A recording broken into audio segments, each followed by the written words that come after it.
જગતગુરુ મામા સરકાર દ્વારા 13 દિવસ અખંડ સનાતની સંકલ્પ યાત્રાનું આયોજન કરવામાં આવ્યું। Shri Mamadev education and charitable trust દ્વારા અખંડ સનાતની સંકલ્પ યાત્રાનું આયોજન કરવામાં આવી રહ્યું છે, જેના અનુસંધાને 13 દિવસ ભારતભરના પવિત્ર તીર્થ સ્થળોએ યાત્રા કરવામાં આવશે। આ 13 દિવસીય યાત્રામાં પવિત્ર તીર્થોના જળને સંકલિત કરીને વૈદિક વિધિથી અભિષેક કરવામાં આવશે, જેનો હેતુ ગુરુ શિષ્ય પરંપરા અને સનાતન ધર્મની સાચી દિશાને પુનઃ પ્રજ્વલિત કરવાનો છે। અખંડ સનાતન જનજાગૃતિ યાત્રા પરમ પૂજ્ય શ્રી શ્રી 1008 પરિવ્રાજકાચાર્ય તેમજ ક્ષોત્રિય બ્રહ્મનિષ્ઠ જગતગુરુ સ્વામી વીરભદ્રાનંદ ગિરી મહારાજ તેમજ અનંત શ્રી વિભૂષિત પૂજ્યપાદ મામા સરકારના દિવ્ય સંકલ્પનો એક આધ્યાત્મિક મહાયજ્ઞ છે। આ યાત્રા પ્રથમ દિવસે સવારે 33 મિનિટનો યજ્ઞ અને પવિત્ર પ્રતિજ્ઞા લીધા બાદ બાવડાથી શરૂ થશે, જે બિંદુ સરોવર ખાતે પહોંચશે અને ત્યાં દૂધ, ફૂલો અને દીવાઓનો ઉપયોગ કરીને પૂજા કરવામાં આવશે। ત્યારબાદ પવિત્ર પ્રતિજ્ઞા જળ લઈને યાત્રીઓ શ્રી અંબાજી તરફ આગળ વધશે। શ્રી જગત જનની મા અંબાના દર્શન બાદ યાત્રા પુષ્કરના શ્રી પંચદશનામ જૂના અખાડા આશ્રમમાં રાત્રિ ભોજન કરી રાત્રે આરામ કરી બીજા દિવસે આ યાત્રા પુષ્કર રાજશ્રી બ્રહ્માજી મંદિર જયપુર તરફ પ્રસ્થાન કરશે। ત્યારબાદ જયપુરમાં શ્રી બાંકે બિહારી ઠાકોરજીના સંકલ્પ દર્શન કર્યા બાદ તેઓ દિલ્હી રવાના થશે। ત્યારબાદ દિલ્હી આરામ કરીને ત્રીજા દિવસે દિલ્હીમાં નવા સંસદ ભવનની મુલાકાત કરી અને કેટલાક પવિત્ર અને સદાચારી સંસદ સભ્યોને આશીર્વાદ આપ્યા પછી આ યાત્રા હરિદ્વાર જવા રવાના થશે। ચોથા અને પાંચમા દિવસે હરિદ્વાર બાદ યાત્રા ઋષિકેશ પવિત્ર સંકલ્પ સાથે સ્નાન કરશે। સાતમા દિવસે આ યાત્રા શ્રી જાગેશ્વર ધામ ઉત્તરાખંડ પહોંચશે। આઠમા દિવસે ઉત્તરાખંડમાં આવેલા શ્રી કાલી માતા મંદિરના દર્શન કરવામાં આવશે। નવમા દિવસે આ યાત્રા શ્રી આદિ કૈલાસ સંકલ્પ દર્શને પહોંચશે, જ્યાં શ્રી ગણેશ પર્વત અને શ્રી પાર્વતી સરોવરના દર્શન કરવામાં આવશે। આ ઉપરાંત શ્રી ઓમ પર્વતના દર્શન કરી ત્યાંથી પૂજા પાઠ કરી પવિત્ર જળ લઈશું પછી અયોધ્યા પહોંચી 11મા દિવસે ભગવાન શ્રી રામના દર્શન કરવામાં આવશે અને છેલ્લે 13મા દિવસે શ્રી કાશી વિશ્વનાથ મંદિરના સંકલ્પ દર્શન કરવામાં આવશે।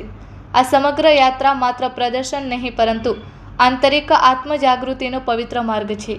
આ દિવ્ય સંકલ્પને અનુલક્ષીને પરમ પૂજ્ય શ્રી શ્રી 1008 પરિવ્રાજકાચાર્ય ક્ષોત્રિય બ્રહ્મનિષ્ઠ જગતગુરુ સ્વામી વીરભદ્રાનંદ ગિરી મહારાજ તેમજ અનંત શ્રી વિભૂષિત પૂજ્યપાદ મામા સરકારે જણાવ્યું હતું કે સનાતન ધર્મ અને ગુરુ શિષ્યની પરંપરા આગળ વધે તેમજ લોકો એકબીજા સાથે જોડાય અને એકબીજાની મદદ કરે તેના માટે એક સંકલ્પ સિદ્ધ યાત્રા અમે 16 મેના રોજ સવારે 10 વાગ્યે અમદાવાદ બાવડાથી શ્રી મામાદેવ તપોભૂમિ તીર્થધામથી શરૂઆત કરીશું, જ્યાં આદિ કૈલાસ પર્વત અને ઓમ પર્વતથી જે પાર્વતી સરોવર છે ત્યાંથી જળ લઈને અન્ય રસ્તામાં આવતા તમામ સરોવર, નદી, તળાવ કે તપસ્વીઓની ભૂમિમાંથી પવિત્ર પુણ્યશાળી એવા જીવાત્માઓથી જોડાય તેવા આશયથી અને આ તમામ સંકલ્પ એ જગ્યાએથી પૂરો કરવા માટે જળ લઈને ગુજરાતની અંદર એક સ્થિર લિંગ છે ત્યાં એની ઉપર જળ અભિષેક શાસ્ત્રો, ઉપનિષદો અને વેદોના અનુસંધાને ધ્યાનમાં રાખીને ઉપસ્થિત સરકારની હાજરીમાં અમે જળાભિષેક કરીશું।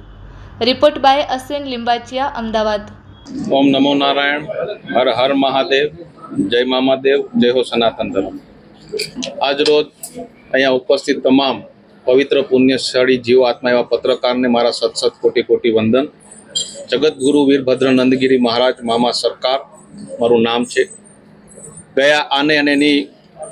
ગયા જે હનુમાન જયંતિનો દિવસ હતો ત્યારે મને હરિદ્વારની અંદર દીક્ષા આપવામાં આવી અને ત્યારબાદ આ હનુમાન જયંતિના દિવસ સુધી મેં એક પારદર્શકતા હેતુથી કોઈ પણ મીડિયા સામું કે કોઈ પણ ચેનલ સામું રજૂઆત મારી કોઈ કરી નહોતી, પણ હવે મારે એક અખંડ સનાતન જન જાગૃત યાત્રા એક સંકલ્પ સાથે આજે ગુજરાતની અંદર અમદાવાદથી એક બાવડા જે સ્થાન છે મારું, જ્યાં આશ્રમ છે ત્યાંથી શરૂઆત કરી અને ઓમ પર્વત સુધી મારે આ યાત્રા લઈ જવાની છે।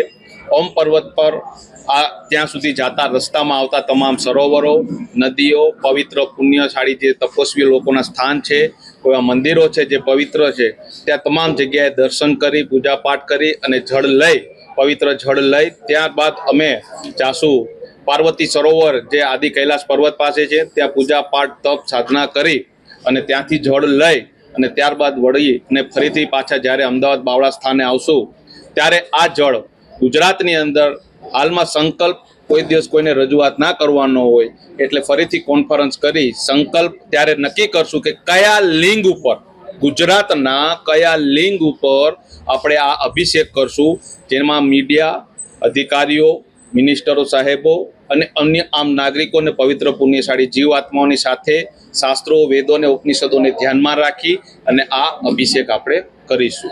એનો છે કે એક શરૂઆત છે કે જે અત્યારમાં ગુરુ શિષ્યની પરંપરા નષ્ટનાબૂદ થઈ ગઈ છે, સનાતન ધર્મને આગળ વધારવો. અત્યારમાં જે સનાતન ધર્મથી જોડાયેલા જે લવ જિહાદને લગતા કેરા વિધર્મી લોકો કાર્ય કરે છે, જે 70 પ્રકારના છે, જે ટૂંક સમયમાં રજૂઆત કરીશ જ કે કયા કયા બેઝ ઉપર છે, તેના ઉપર આપણે મામા સાહેબના અને મહાદેવના આદેશ અનુસાર આ એક સંકલ્પ કરી રહ્યા છીએ.